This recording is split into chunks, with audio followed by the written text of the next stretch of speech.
Salut tout le monde, c'est Chris. Dans la vidéo d'aujourd'hui, on va parler de Polska qui est actuellement, j'ai envie de dire presque en danger. Elle risque de perdre son nez, elle qui l'a fait refaire à plusieurs reprises et qui maintenant menace en fait de s'effondrer, de fondre, de tomber, je ne sais même pas c'est quoi le bon terme ici. On va du coup parler des dangers de la chirurgie esthétique dans cette vidéo, mais également avoir le témoignage de Polska parce que c'est quand même assez effrayant de se dire que une personne avec autant de notoriété, et ce n'est pas la seule bien évidemment, peut, comment dire, vous inciter à faire de la chirurgie esthétique, mais ça peut être totalement dangereux. On va essayer de débunker tout ça ensemble aujourd'hui, donc si vous êtes intéressé, continuez à regarder. Mais avant de commencer la vidéo, n'hésitez surtout pas à vous abonner et activer la cloche de notification pour être toujours au rendez-vous. Actualité, polémique, scandale, people, télé-réalité, storytime, ici on parle de tout. Et n'hésitez pas à faire un tour en barre d'infos si vous souhaitez davantage soutenir la chaîne. Merci beaucoup. On a déjà parlé quelques fois de Polska, c'est pas une personne très problématique, c'est pas une personne qui fait beaucoup parler d'elle pour du bien, du mal, elle est assez simple, vous voyez, elle a son personnage, elle a sa, comment dire, sa petite personnalité. Moi je trouve qu'elle est assez drôle, je trouve que des fois elle a des propos très pertinents, d'ailleurs lorsque, enfin elle est l'une des chroniqueuses sur TPMP, et elle a très souvent, je trouve quand même, des réponses et des, comment dire, des prises de parole assez pertinentes, surtout quand tout le monde est en désaccord sur un sujet vraiment, par exemple avec Sarah Salman, elle l'a démonté, elle a également parlé de tout ce qui est la Palestine, elle a parlé de beaucoup de choses, et honnêtement, certes, elle fait un petit peu bête, la petite blonde, bimbo, longs ongles, etc. Mais je pense certainement, et avec affirmation, qu'au fond, c'est une personne quand même qui a beaucoup d'intelligence, comment dire, de déconnexion avec tout ce qu'on pourrait se dire et tout ce qu'on pourrait penser, et elle est assez surprenante honnêtement. Mais c'est vrai que bon, il y a des gens qui vont s'arrêter à la première impression qu'ils ont d'une personne, c'est-à-dire le physique, l'accoutrement, les vêtements, les accessoires, les bijoux, les make-up, les ongles, et franchement c'est dommage. Dans le passé, il y a à peu près 2 ans, un petit peu moins de 2 ans, elle avait déjà été sur le plateau de Samzira où elle nous avait parlé de ses différentes chirurgies esthétiques et notamment de son nez qu'elle a dû faire à plusieurs reprises parce qu'on lui avait cassé le nez une première fois et ensuite les chirurgiens l'ont un petit peu massacré. C'est un petit peu, voilà, le problème. Il y a des gens des fois vont vouloir aller faire des injections, des chirurgies esthétiques, des machins, des trucs, des bidules parce que ça coûte moins cher, c'est mieux d'aller là-bas ou dans tel pays ou dans telle clinique, etc. Il faut vraiment, c'est le truc je crois qui me fait le plus peur, c'est si un jour je me dis hey, j'ai envie de faire des injections, voilà, si j'ai envie d'aller faire ça, et de tomber sur un espèce de charlatan ou une personne qui va me massacrer, et ça a des conséquences irréversibles, honnêtement. Et c'est vraiment des choses qu'il faut prendre avec des pincettes et ne pas surtout prendre à la légère, j'allais dire à la lingère. Ne pas prendre à la légère et vraiment faire hyper attention. On parle de notre santé, de ce qu'il y a à l'intérieur, et vraiment plein de choses sont hyper dangereuses. Notamment, je crois que l'opération la plus dangereuse, j'avais lu, c'était le BBL. Parce que, alors, il y a plusieurs façons de faire un BBL, mais quand on vous prend la graisse et qu'on la réinjecte dans votre corps, dans votre postérieur, dans vos fesses, il faut faire très attention de ne surtout pas piquer au mauvais endroit, piquer une artère ou quelque chose, parce qu'en fait ça va créer un caillot de sang et en fait c'est irréversible, hein. Vous partez, c'est-à-dire que c'est fini de vous, c'est-à-dire que en quelques minutes à peine, vous n'êtes plus là, vous êtes mort. Et c'est inarrêtable, c'est l'une des chirurgies les plus dangereuses, et pour moi, je blâme encore une fois, vis-à-vis de tout ça, je blâme les Kardashians. Regardez les nouvelles meufs sur les réseaux sociaux, les latinas, les espagnoles, les maghrébines, même les blanches, hein, vraiment. Les seules encore qui sont pas trop comme ça, c'est les asiatiques, encore je trouve. Mais elles se ressemblent toutes. On est devenu sur tout le temps le même type de meuf, vraiment. Grosse bouche, nez tout fin, long fossile, le teint un petit peu, je vais pas dire métis, mais c'est quoi le teint un peu mat, un peu bronzé, vous voyez, un peu Punta Cana. Et genre, on est là, quoi. Elles se ressemblent toutes. Et c'est pour moi les Kardashians qui ont insufflé ça et qui ont mis ça dans la tête des gens et qui ont tellement, mais tellement niqué la perception qu'ont les gens d'eux-mêmes. C'est totalement et hyper grave. Et maintenant, les Kardashians, elles sont là, elles sont en train de remaigrir, d'enlever les injections, les gens, ils vont faire la même chose. Enfin, votre corps, je sais pas, c'est un tombeau, c'est un temple, je sais pas comment vous expliquer. Enfin, traitez-le déjà avec respect, et surtout, aimez-vous, parce que c'est tellement grave, en fait, de tout le temps vouloir s'injecter, se faire refaire, se faire ci, se faire ça. C'est grave, en vrai, c'est grave. Il y a vraiment un culte de la beauté, comme chez les hommes aussi, hein, bien évidemment. Mais les femmes, malheureusement, elles sont plus sujettes à ça. Après, la société joue beaucoup aussi, on va pas se mentir. Voilà. J'espère qu'aujourd'hui, j'ai fait une bonne synthèse, une bonne petite thèse sur la chirurgie esthétique. Mais bon, hein, c'était la petite boutade. Genre moi, par exemple, je m'étais fait casser le nez de base. Du coup, je l'avais refait à l'époque quand j'avais pas de sous. Je crois que c'était 300 €, remboursé par la sécurité sociale. 300 €? Ouais, mais remboursé par la sécurité sociale. C'était même pas un chirurgien, c'était un ORL. Parce que c'était réparateur. Ouais, médecin du coup, des oreilles, etc. Et du nez, du coup. Et en fait, il m'a complètement niqué mon nez. C'était Mélanie qui te l'a fait? Hein? Mélanie ORL. Ah. Oui, c'est bon. Oh désolé, je suis toujours pas drôle. Non, c'était pas elle. Du coup, je m'ai perturbée. Du coup, bref, il m'a complètement niqué mon nez. Dis-toi, j'avais des grosses boules à l'intérieur, c'était horrible, etc. Et donc, j'ai fait une autre chirurgie du nez, du coup, par derrière. Donc une deuxième fois. Une Parce deuxième qu'à la fois. base, c'était une rhinoplastie fonctionnelle, tu disais. Ouais, c'était pour enlever la bosse. Mais au final, il m'a fait un truc trop moche. Vraiment. Du coup, là, j'ai eu la chance d'être influenceuse, parce que sinon, l'opération aurait coûté 12 000 balles. Je l'ai eu gratuite, tant mieux. Et du coup, là, le chirurgien, il m'a fait le nez. Mais c'est pas non plus le nez de mes rêves, là, genre... Pourquoi c'est pas le nez de tes rêves? Bah, il a rattrapé la misère. Mais moi, je mérite le nez dont je rêve. J'ai un petit nez retroussé, le nez à la mode, en fait. Je veux le nez à la mode. Mais un nez, c'est pas censé être à la mode, parce que la mode, ça passe. Donc ça veut dire que dans 15 ans, ou dans 10 ans, ou dans 20 ans, ce sera plus à la mode. Et dans 10 ans, dans 15 ans, ou dans 20 ans, tu voudras encore un autre nez. Ouais, on changera. Oui, t'avais raison de dire je vais faire de la prévention. Non, je rigole. Non, non, moi je vous le dis. Ne suivez pas ce qu'elle dit. Ça veut dire que là, en janvier, en Turquie, je vais le refaire une 3e fois. 3 fois? Ouais, une 3e fois. T'as pas peur? Bah si, j'ai peur parce que là en fait je voulais le faire en France et ils m'ont dit si je le fais, enfin en gros les chirurgiens de France ils m'ont dit vu que mon nez il a beaucoup souffert pour la première opération, là si même il bouge un petit truc, il y a 80% de chances qu'il s'effondre. Mais oui parce que t'auras plus de cartilage. Ouais là ils m'ont déjà pris des côtes pour mettre dans mon nez. Ouh je vais tourner de l'œil. Ouais. Et donc là il est très dur, vraiment en mode... Il est très dur et du coup ouais en fait en France ils veulent pas parce qu'ils ont peur qu'il tombe mon nez. Il pourrait tomber. S'effondrer. En fait c'est comme une maison et du coup bah s'il bouge un tout petit peu tout peut tomber. Ouh j'ai chaud. Donc là en Turquie je prends beaucoup de risques parce que de toute façon mon nez va tomber. Et tu fais ça et t'as pas plus de peur que ça? Si j'ai peur mais je me dis merde j'ai souffert 2 opérations, je mérite le nez que je veux. Et si après c'est pire, il y a une expression qui dit le mieux c'est l'ennemi du bien. Oui c'est vrai. Et il m'a dit ça le chirurgien d'ailleurs. Ah mais oui. En France. Ouais mais je vais prendre le risque parce qu'en fait j'en ai marre de retoucher sur Instagram, d'utiliser Facetune et tout j'en ai marre. Vous avez fait une rhinoplastie ou 2 fois? Oui, il faut faire très attention parce que par exemple là j'ai pas dormi de la nuit parce que je souffre de migraines de nez atroces. Ah ouais. Ah oui c'est horrible et toute ma vie Qu'est-ce qui se passe? ça. Parce que j'ai l'impression que vous avez... Je sors des cratères de mon nez. Oh, Non. je jure c'est des crottes de nez comme ça. Ah mais c'est vrai. Eh ben, tu En restes tout cas, dans vous ton êtes lit, extrêmement sexy, vous. Hein, y a rien à dire. Franchement, elle sort... Mais du coup avec les ongles j'arrive à vraiment bien choper. Voilà. Elle a mis le paquet là. C'est ça son problème. C'est son problème. Mais toi, dois lui prendre dans le nez. Quoi, vous, devant votre fiancé, vous vous enlevez? Oui comme ça pour bien sortir tout. Sortez.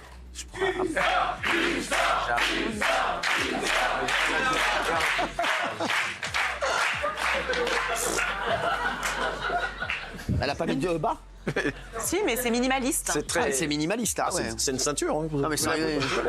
Dernièrement, il y a quelques jours, environ 3 jours, Polska, du coup, a été voir son chirurgien, elle était en larmes et il lui a dit que voilà, il y a un gros problème, ton nez, il risque de tomber, il risque d'y avoir une nécrose. Je vais vous partager des images, surtout le témoignage de Polska. Alors ça peut choquer la sensibilité, vraiment, je vous dis, ne mangez pas.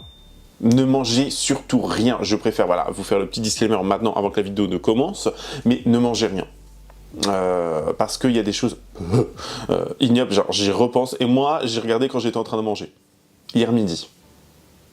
Voilà, je ne sais pas quoi vous dire de plus à part ne pas manger, c'est un conseil de vous à moi, entre amis, vraiment, ne mangez pas, voilà, parce que elle va extirper, si vous voulez, quelque chose de son nez, mais c'est aussi très important de le montrer et d'en parler parce que bah, ça nous montre en fait les dangers de la chirurgie esthétique. On va voir Polska en larmes et bon, apparemment son nez pourrait être sauvé, mais elle va vivre toute sa vie avec des migraines liées en fait à ces mauvaises chirurgies, à ce nez qui est je sais pas, il tient par la force du Saint-Esprit et par des bouts de cartilage. Enfin, c'est tellement, mais tellement grave.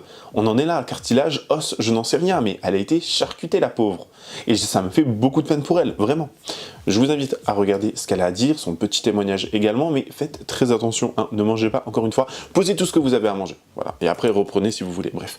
Regardez. Coucou, aujourd'hui vous m'accompagnez chez le chirurgien du nez. Alors comme vous le savez, j'ai déjà refait mon nez 2 fois, mais je l'aime toujours pas, j'ai envie de le changer. Et en plus, en ce moment, j'ai super mal au nez, donc on va vérifier ça.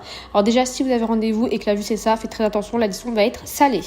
Je suis dans la salle d'attente avec mes talons, très grande dame, dans le 16e. Tout se passe très bien. Allez, changement d'ambiance dans 3, 2, 1. Je vous jure, je vais péter un câble, j'ai trop peur, carrément je tremble. En gros, là, je vais vous expliquer, je voulais aller voir un chirurgien parce qu'en ce moment, j'ai grave des douleurs dans mon nez. Genre vraiment, j'ai trop mal. Et vu que depuis longtemps, je voulais quand même refaire parce que mon nez, esthétiquement, je suis toujours complexée, je le trouve toujours pas très beau. Je me suis dit, je vais aller voir quoi. Là, ça y est, je vais porter mes couilles, je vais aller voir un chirurgien. En mode, dès qu'il a commencé à regarder mon nez, il a regardé l'intérieur et directement il m'a dit « Oula, vous prenez des fortes consommations de drogue, vous ?» J'ai dit « Bah non, j'ai jamais pris de ma vie, j'ai trop peur, j'ai eu hypochondriaque. » Il me dit « Mais vous avez une énorme perforation dans le nez. » J'ai dit « Oui, je sais que j'ai un gros trou dans le nez, mais c'est pas dû à ça, c'est parce que la première opération, il m'a raté et c'est lui qui m'a fait ça. » Il a dit « Ah oui, c'est vrai que c'est soit, quand on a une grosse perforation comme ça, c'est soit parce que une opération s'est mal passée, soit parce que quelqu'un prend trop de drogue. » Du coup, j'ai dit non, moi c'est pas la drogue, c'est parce que j'ai une opération ratée. Il m'a dit ok. Et après, en fait, ce qu'il m'a dit, là, ça m'a traumatisé, c'est en mode. Du coup, là, il m'a dit quoi? Il m'a dit oui. Si en gros vous avez super mal au nez en ce moment, c'est peut-être parce que justement la nécrose. Donc déjà, il m'a sorti le mot nécrose. Ça fait tellement peur. Nécrose, si vous savez pas, c'est en gros, c'est la phobie des opérations. C'est quand votre tissu, votre peau, elle meurt, genre ça devient noir. Et il m'a dit c'est peut-être parce que la nécrose, elle continue à ronger votre nez. Et le truc, c'est qu'en fait, moi, j'ai presque plus rien dans mon nez. Ça veut dire que là, si ça continue à ronger, mon nez, il va juste s'effondrer. C'est-à-dire, je vais avoir un trou dans le visage. Ça me fait trop peur. Donc là, il m'a donné un contact d'un collègue à lui qui est ORL. Donc ORL, c'est vraiment les médecins du nez. Et il m'a dit que vite que j'allais voir ce qui se passe à l'intérieur, parce que ça peut être grave.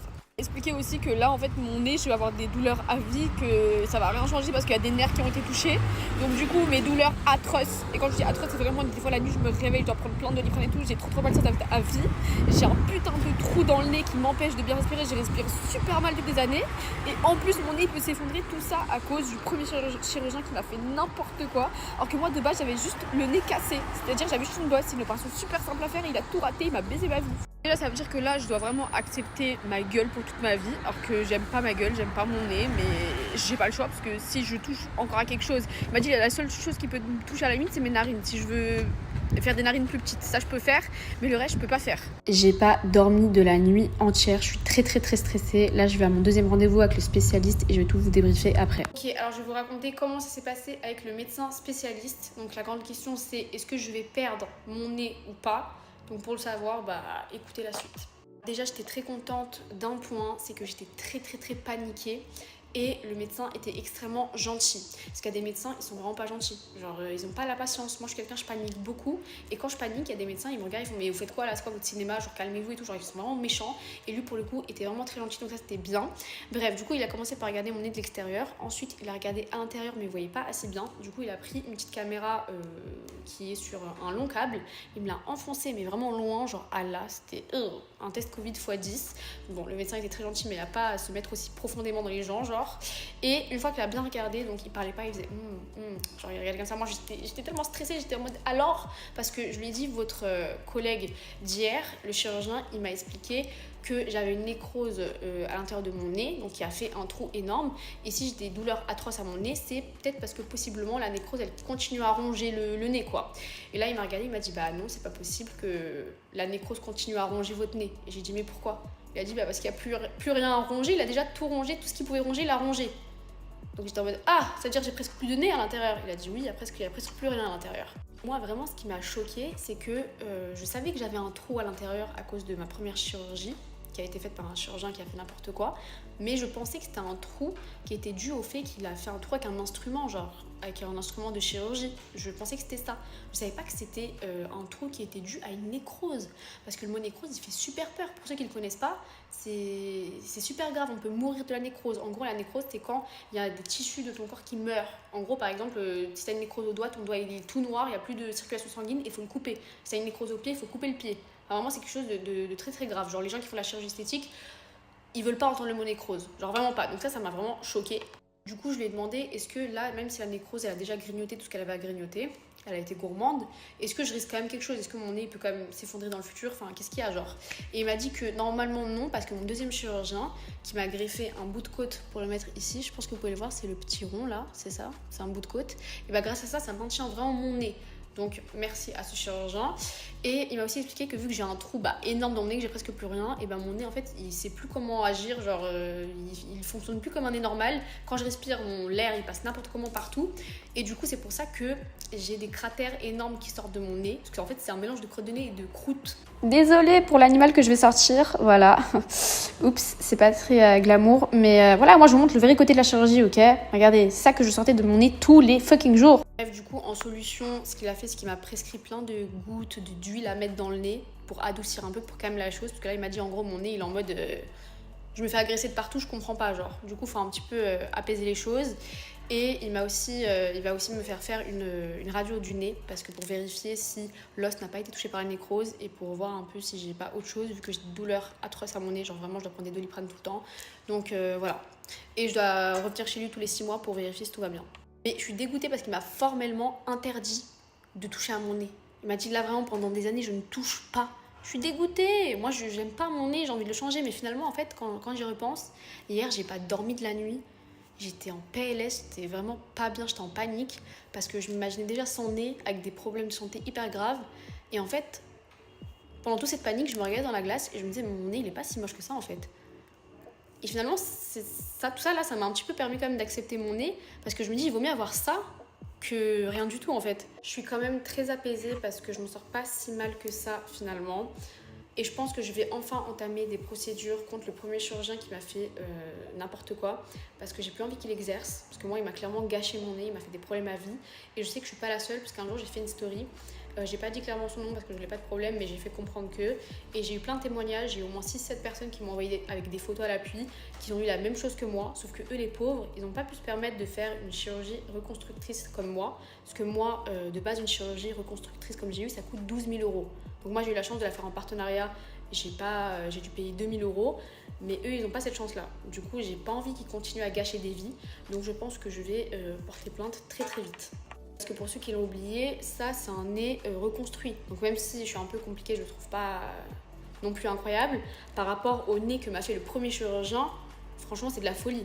Le deuxième, il a extrêmement bien géré. Je vais vous mettre des photos de toute façon pour vous rappeler. Non mais regardez, le nez qu'il m'avait fait, ça avait aucun sens. Donc quand vous voyez comment c'était à l'extérieur, vous pouvez comprendre pourquoi c'est la catastrophe aujourd'hui à l'intérieur. Bref, encore une fois, vraiment prévention contre la chirurgie. Si vous voulez vous refaire quelque chose, mais vraiment renseignez-vous à 1000 fois avant. Allez chez plein de chirurgiens, vraiment regardez sur internet, regardez des avis, regardez plein de choses. Parce que moi à l'époque j'avais 18 ans, on m'a dit oui, oh t'inquiète, t'as le nez cassé, va chez ce chirurgien là, c'est remboursé par la sécu, tu vas payer que 300 €. Moi j'ai foncé, mais si j'avais su, j'aurais mis de côté, je serais allée chez un bon chirurgien. Donc vraiment peut-être qu'à l'époque si j'avais vu une influenceuse faire de la prévention, peut-être que ça m'aurait empêché de faire une connerie, donc moi je le fais pour vous. Oui, et pour tous les haters qui disent ouais bien fait pour ta gueule, t'avais qu'à pas vouloir faire la meuf superficielle à tout refaire, t'as fait ça pour plaire aux hommes, blablabla, allô, si j'ai refait mon nez c'est parce qu'un mec m'a cassé le nez et qu'ensuite j'ai dû le refaire et que le chirurgien m'a fait n'importe quoi. Donc à la limite je l'ai fait à cause des hommes mais pas pour les hommes. Gros bisous, prenez soin de vous et apprenez de mes erreurs, voilà vraiment c'est pour vous.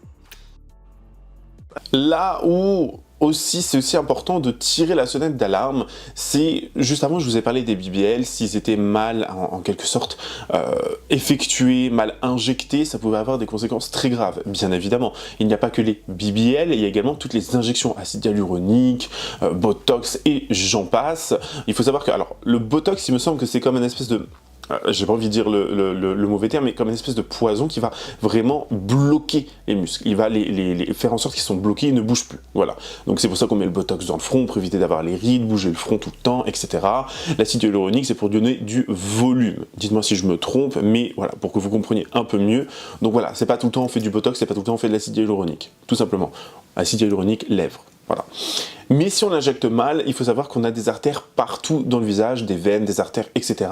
Et en fait, ces artères, ces veines, elles irriguent le sang. C'est vraiment hyper important, il n'y a pas une qui est moins utile que l'autre, tout est important. Et si vous injectez au mauvais endroit, ça va boucher cette artère, ça va pourrir, le tissu va mourir et ça va se nécroser. Vraiment, genre, faites très attention. Et on voit un phénomène de mode de plus en plus en ce moment, de voir, on l'a vu avec les sœurs Botox, hein, les fameuses meufs là qui étaient en mode « moi je suis docteur, je suis pas docteur ». Moi, je suis docteur, je fais injection en fait. Elle, on se souvient d'elle, hein, et on a ce genre de personnes qui, de plus en plus, injectent illégalement pour se faire de l'argent, pour répondre à une demande toujours en hausse, parce que la société, encore une fois, mais c'est très très grave. Faites très attention à vous, s'il vous plaît. Statut, elle savait que je n'étais pas médecin. Les filles, je vous en supplie, faites vos injections chez des médecins. Je sais pas si vous vous rendez compte des risques que vous prenez. Je vous montre.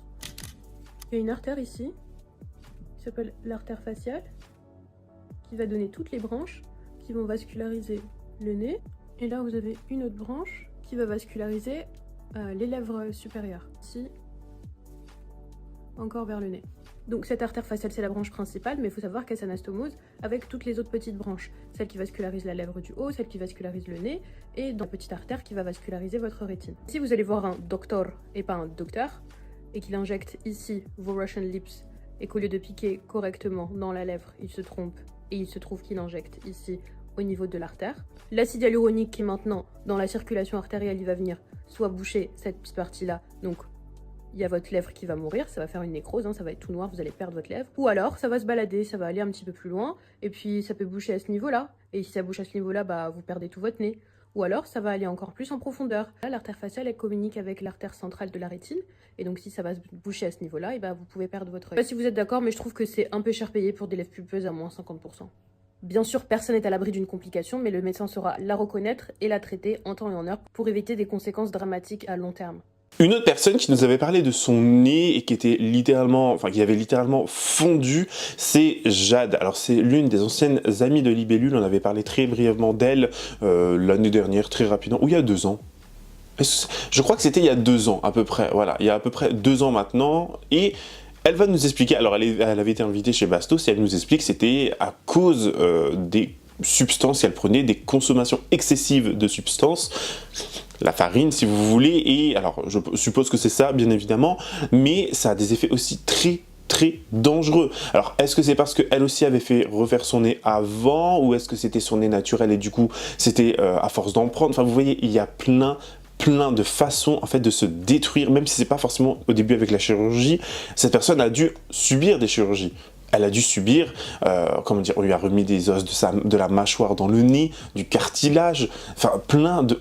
Ah, je sais pas comment vous expliquer, mais c'est atroce, vraiment c'est atroce. Et subir ça, et vivre avec ça, vraiment, ça doit être très compliqué. Regardez ce que Jade avait à dire à l'époque. On ne le répétera jamais assez, et je préfère le dire 2 fois plutôt qu'une, mais vraiment, attention, là, vous allez faire vos injections, lisez les avis Google, faites des recherches sur le médecin, faites des recherches sur telle et telle personne, faites des recherches, vraiment, s'il faut, faites plein de recherches, posez-vous les bonnes questions. S'il faut payer sensiblement plus cher, payez plus cher.